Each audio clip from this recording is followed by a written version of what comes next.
Pardon the interruption, but I'm Mike about Tony. A naked man wearing only black shoes and socks was spotted walking along a highway in Kentucky. I'm Tony Kornheiser, Kentucky. That's where I was. How would you know how to get to Kentucky? How would you get there? Drive? I would bus? I'd pretty much make a left from my house, and I'd keep going west for a while, and I'd get there. Do you remember, I'm dating myself now, but you'll remember this. Do you remember when there would be a picture of Richard Nixon on the beach? He'd be wearing black shoes and black socks. Yeah. And a bathing suit. Ridiculous looking. Utterly ridiculous looking. Yeah. Welcome to PTI, boys and girls. In today's episode, Ty Montgomery goes rogue. Ty Lue goes away. Oh, my man. And Rick Pitino wants back in the NBA. Really? And we will get to the Boston Red Sox in all their glory. But we begin today with upheaval in Cleveland. The Browns identified a power struggle between head coach Hugh Jackson and offensive coordinator Todd Haley, and they fired them both today. Both. And promoted defensive coordinator Greg Williams laid a bounty gate to interim head coach. Will the Browns stink? Will this make them better? Not necessarily, Tony. And I'm going to go straight to, you start examining this, and if you've covered sports for long enough, you try to listen to people who have some direct knowledge of the situation. And in this case, I, listened to somebody who does have direct knowledge, and complete dysfunction are words that came to this person's mind, ruinous for a young team. And everybody says, and I'm talking about multiple people I've talked to, said that Hugh and Haley completely undermined each other. That was visible on Hard Knocks. So you can't, visible. Not all of us. Hard Knocks is not the reference point for all of us. Well, but everybody saw it. So everybody watched it. Who watched it? Because they don't have ratings that mean, getting to the 20s of millions, so not everybody saw it. The point is, yes, it was a ruinous situation. I believe that. But I don't know if this makes it better. You're also starting over, which is ruinous for a young team. Starting over. If Baker Mayfield just has one coordinator after another, how does that help? No, it seems to me that the owner here is a big part of the dysfunction. And yet he thinks that they're better today than they were yesterday. Because he has to say that. Okay. You cannot defend Hugh Jackson's record on any level. He's 3-36-1. That is the worst record in the history of the league with one team. Yeah. So I have no particular sympathy with him. Although I thought they were getting better. You can defend this year's effort and record. Well, this year. No, you can't defend the record because they should have been 4-0, and they're 2-6-1 or something like that. You can defend their performance this year. The worst thing that happens here is to Baker Mayfield, who the new GM thinks is a franchise quarterback. You cut away his offensive-minded head coach. You cut away his offensive coordinator. Everything he learns this year, he probably has to unlearn next. It's a waste. It's a complete waste of this kid's year. Because nobody who's staying here is going to be here next year. Nobody. We're going on, and we just led the show with the Cleveland Browns. Yep. How is this different? You remember how we, in the newspaper business, used to tell us, editors would tell young reporters that dog bites man is not a story. Man bites dog, that's a story. How the hell is this that big a deal when it's what the Cleveland Browns have been doing for 20 years? Right? This is, I assume, a rhetorical thing you're talking about. I'd like you to answer me. No. You're not going to answer me? Yeah, please. Enough of the Cleveland Browns. Let's get to easily the game of the day in the NFL. The Rams beat the Packers in a thriller. And the Packers felt it would have gone the other way had return man Ty Montgomery, your boy, not defiantly sabotaged Aaron Rodgers by fumbling a kick return with 2 minutes left. An unnamed player told NFL.com, quote, "They told him to take a knee, and he ran it out anyway. That was him saying, I'm going to do me. It's a joke," close quote. Tony, what in the world, given the enormity of one loss in the NFL, should the Pack do about Montgomery? So Montgomery lost the game because he did not give Aaron Rodgers a chance. Hope he lost it. He lost it. Aaron Rodgers, not Mr. Rodgers, Aaron Rodgers, who everybody knew would get in position for the winning field goal. It was not 2 minutes. If I'm correct on this, it was 2:05. And one of the reasons they told him to sit down in the end zone is run the clock. That's right. You give Aaron Rodgers a free play before the 2-minute warning. You give him one. So he takes it out, and he fumbles it. Okay, he ruins the clock, takes it out, and he fumbles it, and they lose the game. And Aaron Rodgers not only has the 2-minute warning, he's got another timeout in his pocket. So what do they do with him? Yeah. They bench him, or they cut him, or they trade him. You don't cut him, and you don't trade him. You this guy has some value to the Packers, more value Not a yesterday. couple of years ago than he does Not now. yesterday, He came in when they had no running backs, and a guy with, I think, an 88 on his back wound up being a running back and gaining some yards. He has some value to them. So you reprimand him, you humiliate him as best you can to a professional athlete. The locker room makes it difficult. I found it crazy yesterday. I was watching that game, of course, and you and I were on the phone talking. And the number of players who said stuff to him in real time while he's on the field, he looked so sheepish, like, what are you doing? And if that, but I'm not going to say report is they to would be have won believed, the game. We don't know that. Aaron Rodgers wins a high percentage of these games, but not all of them. Did you think Aaron Rodgers would take the team to where they had a field goal attempt at least? Well, that's what he does against my team. Okay, so the answer is yes. Yes. And what this guy did was he lost it. He lost it, plain and You simple. want to cut him? I think you want could. to Buddy You could Ryan trade him. You could. The New Orleans Saints went into Minnesota last night, and they won comfortably. Minnesota. The Saints have now won 6 games in a row, and Drew Brees did not have to do this by himself. He only passed for 120 yards. The Saints host the undefeated L.A. Rams this Sunday. Running back Mark Ingram says, and I quote, "Everybody got to come see us. Everybody. We ain't scared of nobody. We ain't intimidated by nobody," unquote. Well, man, do you think the Saints will beat the Rams? No, I think the Rams will win that game. I mean, the Saints aren't going undefeated, so you got to look at their schedule and try to. Well, the Saints figure aren't out. undefeated. The Rams. I'm sorry, the Rams. Rams. I mean, the Rams are not going undefeated. So yeah, I think the Saints can. I think that you mentioned the running backs. Kamara seems to be, Great. to me, the guy who is the cherry on top. Yeah. You don't ask Drew Brees to do too much, but here's what I think ultimately about the Saints, Tony, and what gives me pause as always. In defense, they're like 23rd in points and they're 23rd in total defense. And you know what? You don't have to play much defense in the NFL anymore, but you got to play that much. So I agree with you that the Rams will not go undefeated. And I think that under reasonable conditions, the Saints would win this game, but not because of what happened yesterday, because of the scare that the Rams got yesterday. You think that's going to work heavily in their favor? I think they will be on guard to a degree that they would not have been on guard before. And I also will tell you that at one point, in the Breeze-Payton era, when you played games in the Dome, you won them all the time. Yeah. In the last 4+ seasons, 4 seasons, and what we've had this time, the record is 20-15. So that's not the advantage they used to have. I do think at this point that the Rams are going to win this one. I do. This too. Yeah, I do. Well, you just said that. But are you going to sit here? But I think you think the Rams are going undefeated. No, what? Do you listen to this show, or do you have something else playing in your head? Because the first thing I said was, I agree with you that the Rams are not going to go undefeated. I didn't hear that part. Hello? I'm just testing you. We got an audience. You're getting older. I want to see if you can I'm keep old, but I steady on your remember point. that. The Carolina Panthers are starting to look like the team that reached the Super Bowl 3 years ago. Cam Newton is having loads of fun with his new young arsenal of players. After torching the allegedly stout Ravens defense for 36 points, Newton said, quote, "We possess a lot of issues for the defense. We have dynamic players all around the field," close quote. He's talking about Misters McCaffrey, Moore, and Samuel. And let's not forget the man who designs offense, Tony, Norv Turner. Is it time, then, to put the Panthers in the same class as the Rams and the Saints? I'm going to add another player because he's back, and I didn't think he would be back, Greg Olsen. That's right. I mean, he's really the safety valve. Well, but when he was talking about, we're talking about new young dynamic guys. Okay, Olsen is the old dynamic sort of best friend. But Cam Newton is a great talent. Yeah. We saw this on display against the Eagles when in the fourth quarter he needed 3 different touchdown drives and got all 3. And to put him with Norv Turner, if he believes that Norv Turner can help him, like we believe. We thought that from the beginning. We think Norv Turner can help everybody. The day Norv was hired. So then my answer to the question is that you have to pay attention. But here's my but. What? They lost to the Redskins. Okay, and The Redskins are division winner, division leader. I know. At 5-2. Do you trust them? No. Okay, and nor do I. And at the end of that game, Newton was in a position to win the game, and was sailing passes over everybody's head. Here's the one thing that says to me, Norv Turner leads this, by the way, that the Panthers can go back to being the best team in the NFC, is that Cam Newton has been sacked 10 times this year. Not much. 10.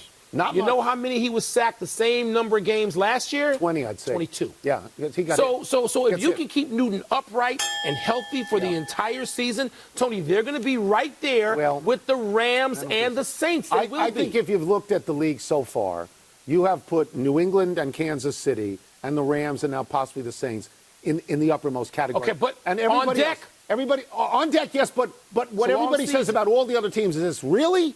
Really? Now we get to the Red Sox.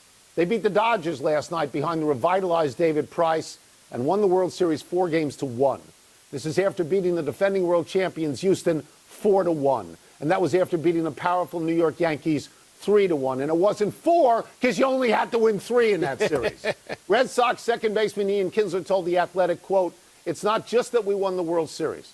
This team ran through the playoffs. Those, by all measures, were the 3 best teams beside the Red Sox, and this team dismantled those 3 teams," unquote.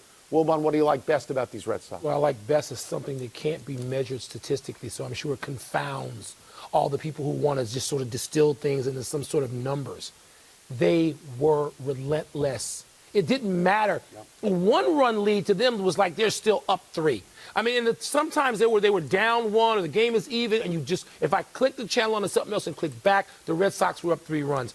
They were relentless. They stalked all these other teams. They knew they were going to win every game. And, Tony, that's a personality. That's something that cannot be quantified. And so I think, sadly, it will go largely unmentioned. Well, I'm going to say this, and I'm not going to say that Dave Roberts made every mistake or all the mistakes or even many mistakes.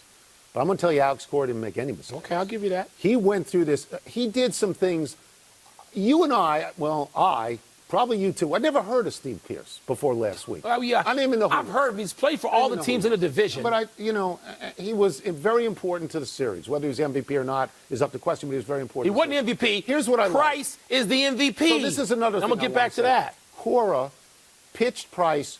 It was brilliant to pitch him in Game 5 because he knows that the people in Boston have seen bad stuff and they weren't sure. So he was holding Sale and he was holding Evaldi for Boston. I love the fact that he threw Sale in the 9th last night. Sale could have pitched 5 innings if he had to and struck out 15 people. I just think that Cora, in addition to what you said, in addition to the statistic of getting so many runs with 2 outs, that the moves were always right. The moves were right because you had the right people. Let me just mention some guys who are going to be around for a while, and Benintendi, and Bogarts, and Betts, and Bradley. Look, these guys are in their early and mid-20s. And who's the third baseman? That kid is 22 years old and just turned 22 years old. Devers. So, Tony, they got the players, so let's credit the GM there. By the way, there's no question about who the MVP is, okay? It's a guy who the storyline before the playoffs started was, he may be a bum. You can't pitch him second. You can't have him at the top of your rotation. Right. And in the World Series in games 2 and 5, and he was lights out. And you know who said that? Everybody. That's right. True. We all did. Because it was true. But it's not true now. So how does that guy not get MVP? There's one other thing. It's ridiculous. The other thing that Cora did in the National League games, he took his DH and put him in the field. He had so much faith in Martinez, and Martinez rewarded the faith. Let's take a break. Coming up, Big Poppy, Martinez. Are the Broncos right that the Chiefs are bending the rules? Oh, shut up. And is it time for Tony to cut the jokes, cut the criticism, and give Andrew Luck a little bit of love, will you? We're not going to cut the jokes, because that's what I do around here. We're going to keep the jokes. It's mail time. You pick the topics. We change them to things we're actually interested in. Everyone's happy. Don't say that. Let me see what's first. What's first? The Broncos say the Chiefs linemen are blocking too far downfield on RPOs. Legit beef? No, I would say to the Broncos, shut up. You got your butts kicked by the Kansas City Chiefs in your division. I understand it hurts because basically you know they're a better team. This criticism has been out there. I remember back when I was covering the Redskins, they'd have something to say about Andy Reid and his lineman. He was in Philly then, and blocking, and there's more run-pass option now. No, it's not legit at all. Here's what I saw on the Red Zone, which I watch religiously. Every time they turned to the Kansas City game, Mahomes was throwing the ball, and somebody in a red jersey had his feet in the end zone. So it didn't matter who was downfield blocking because that guy was in the end zone. If this is a legitimate beef, strategically, you get it on tape, you send it to the league office, and you tell the referees to look out for it. And that's exactly the way that works. Other than that, it's going to result in anything. Don't talk to me. But most of the times with Mahomes, it ain't a run-pass option. He's throwing the ball, and you're at his mercy, so shut up. Andrew Luck has 5 straight games with at least 3 touchdown passes. When are you guys going to stop making fun of him and admit that he's as good as ever? I'm not making fun of him. He's back. He can throw a real football. He's having a really good year. 3 and 5. His team stinks. 3 and 5. He has 23 touchdown passes, just one behind 8 picks, though. your sainted Pat Mahomes. 8 picks. All right? He's 9th in the league in total yards. Look, the best stat I can give you on this guy, he's gone 156 straight pass attempts and not been That's sacked. the important thing. First 5 years in the league, he was Yeah. sacked 10,000 Yeah. times. He was because his line Archie stopped. Manning in the first few years. He was beat up so much That's that right. I wonder, Tony, I still wonder if he can get all that back. 8 picks is not crazy an amount of picks. 23 touchdowns. But, Tony, they're not as good as they were when he was going 11 and 5 his first 3 years. They've already lost 5 games. He's not all the way back. They've turned He's over back. It's personnel, Mark. encouraging. He's not all One guy, the way back. He's close. Okay, close. Did the Cavs dump Tyronn Lue too soon? This is just dumb, the dumping of Tyronn Lue. I don't care if they're 0-5 or 0-6. It doesn't matter. Because T. Lue didn't want to play the young studs. He didn't want to play the young point guard, Colin Sexton, and he put J.R. Smith and he put Corbett back in the game. The two of them are combined like 70 years old. I don't care about that. They're going to be terrible all year. And T. Lue, you know what? I tried to reach T. Lue yesterday to congratulate him for being out of the mix of stupidity and arrogance at the top in Cleveland. So in Cleveland right now, there is no more Hugh Jackson and there is no more No Tyronn more Lue and Hugh. The Lue and So Hugh what show I is would over. say to Terry Francona is stay inside. Don't go That was outside a today. Rachel tweet this morning. Look, I got to admit something. I've made 2 predictions this year. One would be the Lakers would win 50, Not going and I to. don't think I'm going to get You that. think this is right? My other prediction was That he would get Cleveland fired. would win Do you- 25 or fewer think and would fire this the coach. is right? Not at this time, but it would have It's been right. dumb. Would have been right T. down the Lue, road. congratulations. Last $15 one. million coming, and you are away from Dan Gilbert. God bless. Rick Pitino is planning to immerse himself in the NBA with an eye on becoming a head coach. You like his chances? Well, he can't go to college on a high D1 level anymore. We understand that to be true. He's a great coach. He's in the Hall of Fame. He but said he was done coaching. He's in the Hall of So Fame get because up. of I'm college. done. I'm not coaching. Well, now he wants to coach. Now, you know what? He got up the next day and decided that was a dumb thing to say. Can you sell him in the pros? Sure. But his record in the pros is under 500 Yeah, it total. is. Under 500. It was better with the Knicks than If- it was in Boston. If in the first job, Yeah. not the second job, because he didn't get Tim Duncan in the lottery, That's and right. that's what happened. If I was the Washington Wizards, I would certainly be tempted. Ooh, I'd Mr. be Grunfeld, tempted. get on the line. Be tempted. Listen to Mr. Kornheiser. Here's the problem. And unlike you, we are both people who love Rick Pitino as a Yes, coach. yes. The thing, Tony, is now these young guys who run teams, like including the Los Angeles Dodgers, when they don't even want the manager to decide. The Dodgers are a baseball team. Basketball's got some of this, too. You have Basketball people goes devoted faster. to the numbers, Goes faster. and they want to make all the decisions, and they don't want an old school icon like Larry Brown, who didn't get back in, or Rick Pitino coming in to, like, take Is he going to have a control. job within the next year as a head coaching coach? job? No. Enough email. Let's take one last break. Still to come, the Bucks have picked a starter for next week's game against the Panthers. Oh, I thought you were talking about the other Bucks. It's a nice showdown of unbeatens. Is it still a big deal if Kawhi and Giannis aren't playing? No, because they're the 2 biggest stars. That's the Bucks. That's They're the two Bucks. biggest- oh, so you don't consider Who's Tampa the Bay biggest Bucks? star on either Bucks team, Giannis or any of them? Winston. Want to put your phone away? Do that? No. Happy time, people. Happy 31st birthday, Andy Dalton. For all the talk of Dalton's playoff failures, he's still Cincinnati's starting quarterback. He's having a good year. Bengals are 5-3, and Dalton's 17 touchdown passes are tied for 3rd most in the league. 6 of them with A.J. Green. It was Dalton who drove the Bengals into field goal winning range yesterday after the Bucks tied the game with 65 seconds to go. You had bailed in that game. I called you and Called I me. said, Tony, they're about to tie it, turn the game on. And a 2-point conversion and all What of are you that. doing? Your red zone is flawed. It's not as good as my red zone. They're all the same. No, the DirecTV red zone is Happy better. anniversary, Madison Bumgarner. On this day 4 years ago, you pitched 5 scoreless innings of relief, just 2 days after pitching a complete game shutout in one of the most impressive World Series pitching performances ever. That was great. But you know what we missed a week ago? What? The 50th anniversary of Dick Fosbury unveiling wow. the flop in Mexico City, resulting in an Olympic gold medal and changing the entire sport of high jumping. How eventful were the 68 Olympics in Mexico City? Smith and Carlos, Bob Beamon, George Foreman, and Fosbury. That's a lot.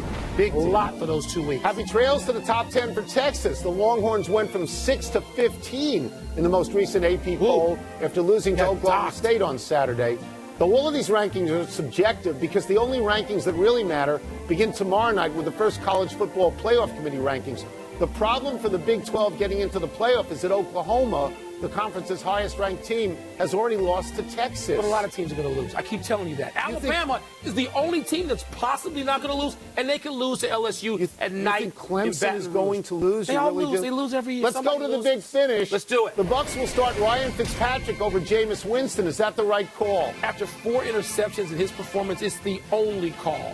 Urban Meyer says he plans on coaching next season. Is that news? No, I don't think he should have been coaching this season. Right. I think they should have sat him for the whole season. Okay. The 6-0 Raptors at the 6-0 Bucs tonight. Man. But neither Kawhi nor the Greek Freak No. will play. What are your thoughts? No, the Greek Freak is in concussion protocol. Kawhi planned rest. The game is diminished. I'm still going to watch. Planned rest. Milwaukee. Planned rest. I Adam love it. Vinatieri passed Morton Anderson to become the NFL's all-time leading scorer. Is that a big deal? I want planned rest tomorrow. You got planned rest? Is it a big deal? Comes at 8:30 every night. This is his 23rd season. He's going to the Hall of Yes, Fame. he is. Last one, Patriots and Bills tonight. What do you expect? Tony, Josh Gordon is going to be disciplined for tardiness, out maybe a quarter, but that's not going to stop a beatdown. My 16-point game, the most confidence Patriots over your Bills. We're out of time. Try and do better the next time. I'm Tony Kornheiser. Binghamton's close enough.